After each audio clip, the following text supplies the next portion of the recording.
which is great. He's got like a, I'm not going to say it now. Oh, say it now.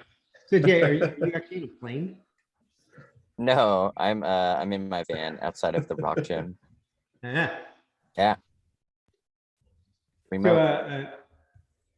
So Spec Growth ModelOps staff meeting, April 20th, 2022. So let's see here. News and events. So we've got Q2 draft OKRs for development. I'll probably summarize reading these, and then it might be a good open discussion. Is ones that are pertinent to us. Let's see here. FIPS, 85%, complete 85% of development issues for FIPS compliance. These are the known issues, not the unknown issues. And what we're planning to deliver. This is the percentage of ones we're planning to deliver, not the ones that we're not planning to deliver in Q2, which there's a difference there, especially for secure. Database decomp. Oh, Thomas, looks like you have a comment on that one. Just because explicit is better than implicit. This only includes things that are in scope for the first release of FIPS, not things that we are intentionally deferring to later in the year. So that almost caused a panic attack earlier in the week. So I wanted to call it out here.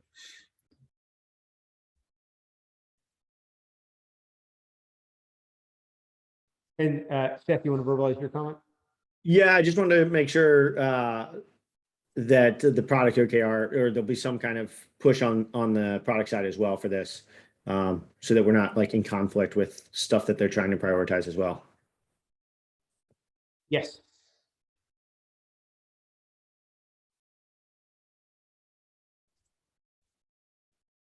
I was about to ask if there's a link to an issue with the scope with the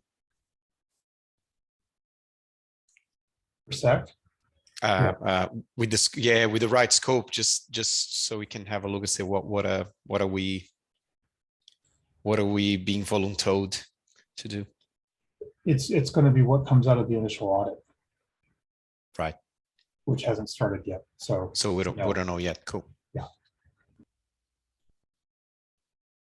Good discussion on this one. Decompose the database. This is the full rollout to production for decomposed databases. This affects most teams. Make sure that we're ready for it and it goes well. We don't have any work, I think, other than helping. It's primarily being driven by Chun's team. Cross-functional prioritization methodology, moving from engineering allocations to something more steady state. Rather than engineering allocations when needed, is avoid them in the first place. And this is actually a working group that I'm now the facilitator of. And I have some more detail on that later. Reduce need for broad production access, care number 2, where we've looked at, we want to have people have production access where they need it and not have it where they don't, and looking at number of team members per team that have it, and one team has more than, there's one outlier that has 3, yes, and others have 2 or fewer. Not that 3 is that much more than 2, but Tiago, I know you and I have discussed this. I didn't actually mention this earlier, Tiago, but there was only one team that was an outlier. It just happened to be yours. And it's for good reasons. Your team needs it, but we want to figure out something there. I'm open. Yeah, I'm open to suggestions. I don't see how they can do what they need to do without the read-only access that they have. Yep. So we'll talk more about it. Just resolve more F1 and F2 system usability score related issues and more pajamas migrations, which is great. And increase maintainers from 96 to 115 ? And initiate the maintainer training process for a number of new people. Wayne, do you have any? Sorry. I was just going to say, do you know where we are in the pajamas migration process in terms of like, if there's 100% to do, where we are in terms of? I don't, but I think Neil does. Sure, I can give an update. Yeah, the team was so effective that original list of 300 issues that were outstanding were just blasted away. It was pretty phenomenal. I'm talking within like a few weeks, a lot of those were gone, or at least picked up, assigned out, which was a huge part of this initiative, is just getting them distributed. So since then, there's been more initiative to create more blocks of work. So those have been distributed out, just regarding like different component types that can be migrated. Some are really tricky. They're not as simple as they might seem. And then the team front end, it was mainly coming out of our foundations team, but they hosted Pajamas Migration Day 2 weeks ago. I forget what the tally of that was. It was 120 were specifically tracked as being closed out in a single day. And this was not just front end, it was anyone who wanted to participate. It was just committing to an MR, pushing through an MR that was tagged appropriately. It was really neat. Out of my team, we had 19. We actually had about 1/6 of the total. So a lot of involvement. And then additionally, last thing I'll say is Hillary was reaching out. I'm glad to see this is a product goal, because we do need product support, because it was definitely an ancillary type of thing this time around. Didn't even recognize Hillary had her own OKR tracking this. She was asking for an update. The update I gave her yesterday was specific to SEC, just because that was Hillary's perspective. But we had a goal of 58 and we have 42 complete, which is 72. We have a couple of weeks left, just shy of. And she was really pleased actually, because that was above her goal that she was tracking. So I think I still need to follow up with everybody else. We have that larger OKR that's tracking individuals. So I'll ping the right people on those. But overall, I think we're hitting that threshold of where we want to be with an OKR, that 70 to 80% success. Yeah, and I guess my question was, because I know we've been working on a lot of them, they get closed out, and then we go and we open up a bunch more issues because we do a search in the code base and say, hey, these all need to get updated. I'm just curious if in the entire pajamas migration, if we know where we're at, or we don't really know, because once we're done, we open up more issues. It's a moving target, if that's what you're asking. And I think Yeah. it should be. Yeah, and that initial batch was based on information, covered throughout all these components. There were just like large batches of issues, like we need to migrate these tabs. There's 100 instances of tabs across the platform. But I think there were 10 main components. And now we're starting to get more creative in terms of what else do we want to do for that. And it's not as simple as just like a component type. And might not even squarely fit in pajamas, but it's consistency. It's working toward a better UX for everybody. Let me get some more information and I'll circle back to answer your question better, Seth. Jerry, you have a comment around the maintainer one. It was just a question, what project, those numbers refer to, 96 to 115? It must be, or is that in total or just GitLab org? I think it's total, but I'm not sure. Good question. Okay. On the people side, people objective side, hiring metrics, source quality volume to improve overall hiring abilities, raising the bar and more efficient processes, et cetera. 360 reviews and talent assessments, and the hiring of interns, which is specific to my team. My peers aren't doing this yet, but they will be. Keywords yet. And actually just got the MR merged like 10 minutes ago on updates to the internship program, which is nice. Been working on that for a while. I didn't put my name on hot top. Any other? No, I didn't put my name on that first hot topic. So hot topic. Any thoughts on the next prioritization initiative? It's actually one refers to the OKRs that I'll be facilitating. So there's some additional details here that has the handbook page and a set of slides around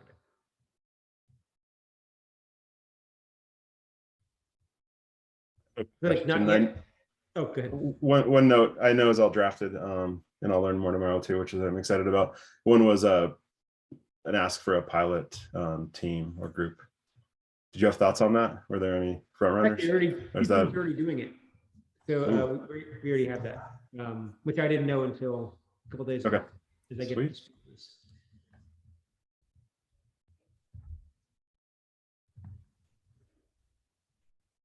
I'm interested, but I confess that I haven't read about it until now.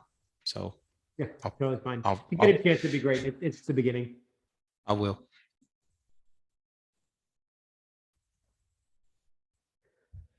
Thomas, looks like you have B. Sorry, you caught me reading the slide deck, which I hadn't gone through just yet. So, alrighty. There's been some reports and challenges around the organization around laptops, whether for new starters or for refreshes. And there's, so how are we doing? Are we having problems with this? And if you are, do you have any issues or any artifacts where you're tracking or requesting support, not getting information back? So my experience is when we get a new starter, there's a team member enablement issue that's opened up that tracks the laptop. But my experience is that that issue seems to be opened automatically and it doesn't get much attention. So if you need to check in on a laptop, you're best doing it in the IT help channel. And I've got a laptop to give you an idea. I think we're 4 or 5 months waiting for it. The issues we've had with these is laptops have been ordered. The credit card will get declined or it gets canceled, or there's some problem with the order, or they don't have the laptop. The vendor cancels the order, and then the IT staff never gets notified from the vendor. And so when you're expecting it to show up 3 or 4 weeks later, when the ship date was supposed to be there, it doesn't show up. And then you go and ask IT and they're like, oh yeah, that order got canceled a couple weeks ago.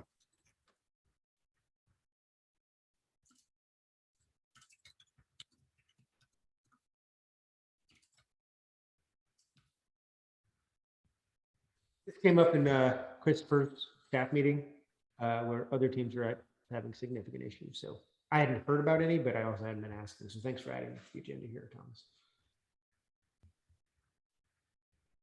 Okay.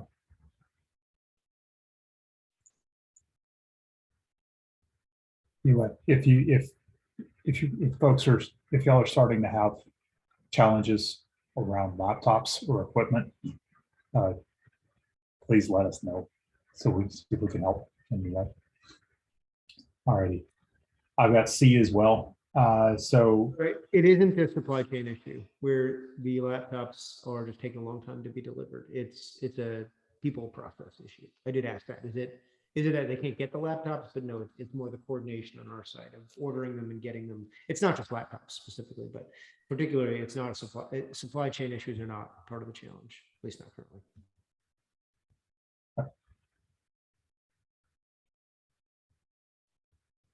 I'll move on to C. And so error budget reporting. So there's a new method. It's requiring opt-in, or at least right now it's requiring opt-in, but there's been low adoption thus far.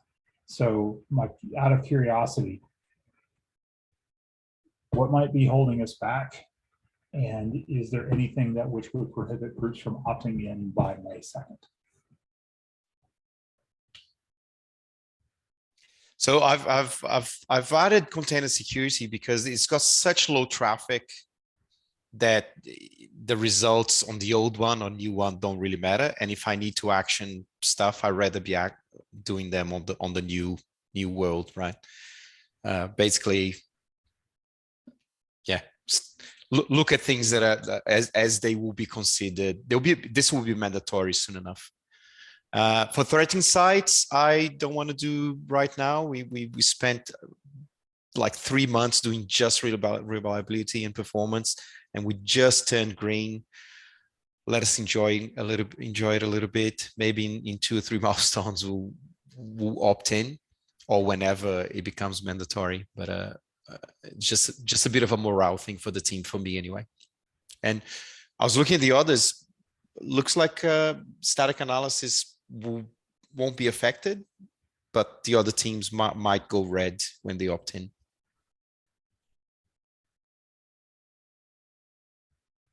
Depending upon the urgency of the endpoints.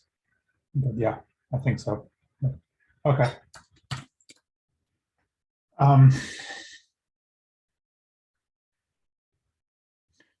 This also came up in Christopher's staff meeting yesterday, asking folks to move on this sooner rather than later. I understand the concern. That's where the May 2nd ask came from.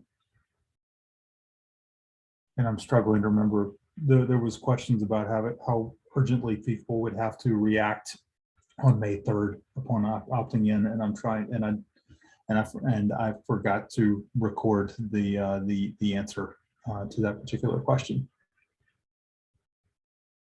Apologies for that. It says by the end of financial year 23, Q1. We need teams to opt in, blah, blah, blah. Which is end of April. Yeah. So guess I won't be enjoying my green status much longer.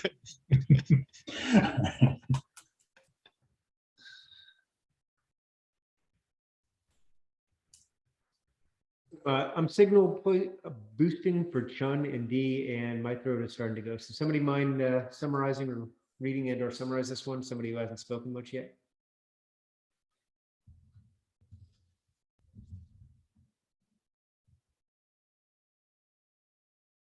I'm going to nominate Jay or Ross. Cool. Signal boosting for Chun to prepare for the upcoming FIPS audit.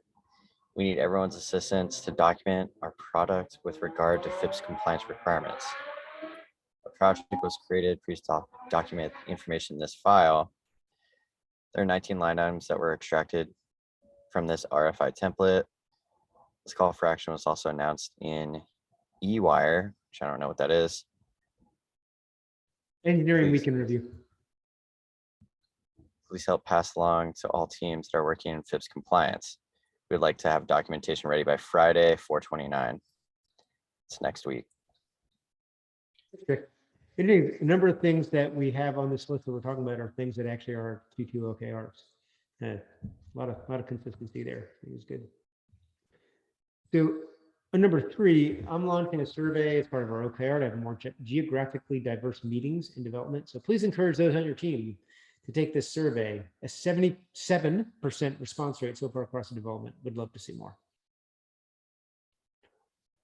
On B, any thoughts on this idea for support for scripting as beginning to additional admin tooling? If so, please comment on the issue.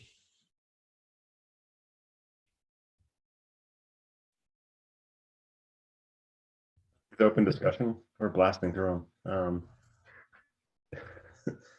My topic, more of a rant at the moment. I apologize, I did this on Slack too, but it's worthwhile speaking here. So we have our security awards program that tracks contributors that fix bugs within GitLab, which is awesome. And it's amazing that we actually track that. Historically, like there's been a publicity where people celebrate, like this is cool, they get called out. It's gone silent, and we just wrapped up. Well, it's been almost 3 months. We wrapped up fiscal year 22 end of January, and there's just like it's been nothing. And it really stinks because we have Diraj on the team, who far and away like blasted first place. Like he more than doubled. He reports to Seth now. Previously reported to me. He is all about security. It's super convenient for us that he's part of our department. He was excited for this to be celebrated, and then silence. So again, more of a rant or event, but I am wondering if there's an opportunity here to collaborate. They are making some headway on like this. Predominantly, it was a gift card type of thing. It's really hard to send out gift cards, and the currency conversion comes into play if people are spread worldwide. That's understood, but that doesn't stop us from celebrating and have communication about this. But yeah, I don't know, Wayne, if it's something you'd like me to kind of spearhead and interact and engage and see if there's ways we can, because I think there's a partnership between our department and AppSec. Absolutely, right? There always should be. And this is a great, especially since the participation coming from Sec was tremendous. Even Seth, I apologize, there's another EM that's in the list, but Seth, you're in there as a top 20 as well. It's just so neat to see that, and we should get that recognition, because that's one of the reasons we're participating. Cool. I saw you thumbs up. So I'll sync up with some of the folks in AppSec. Yeah, I think Nick Malcolm is kind of running the point on this of trying to figure out how to handle these gift cards. I don't know if it's a efficiency issue, if it's just slow to handle these, or whether there's also compliance issues of giving gift cards and they have to be taxable and they have to go through payroll and different rules in different countries. And I think that's probably why this has gotten complicated. Yeah, and I linked off to that issue in that first couple words. The AppSec has an issue, and it is tracking some of the reasons. And I saw a conversation today. They're thinking about using Amazon AWS API, which I don't know if it's AWS, it probably is, but it's an Amazon API that allows you to actually purchase gift cards and have them sent out automatically. And that might be a way to automate stuff like this. Still, you're right. There's payroll. There's everything else involved. Yeah, that was interesting with Nick. Is finally got to Nick, but it took 3 hops. I started with Philippe, and then somebody else, and then finally Nick. It's just disorganized, and I think AppSec might be going through some sort of mini reorg themselves, trying to figure out the ownership and roles and responsibilities, which is probably part of this. But yeah, it's a complex problem. All right, I'll digress. But thanks for hearing me out. Tiago, you're the I got- last item. I got the next one. It's about you. So no, with all the restructure that the team had, Lindsay leaving, I had a really good relation with Lindsay, and I couldn't help wondering what my relationship with the next peer would be. And I shouldn't have worried. It's been great working with you. I just wanted to acknowledge it publicly and thank you for challenging my. I make a lot of assumptions, and you have a good, humble way of going about them and asking questions, and I really appreciate that. So thank you. My pleasure, man. It's been really fun. I really enjoyed this change. Jeff, Just to end the meeting on a sappy note, you know. is there a heart emoji in Slack? Yes. Yeah, there is. Look at that. Yeah, there you go. Yeah. Very nice. Thanks, Tiago. Thanks, Neil. Thanks, everybody. Cheers. Thanks, everyone. Bye.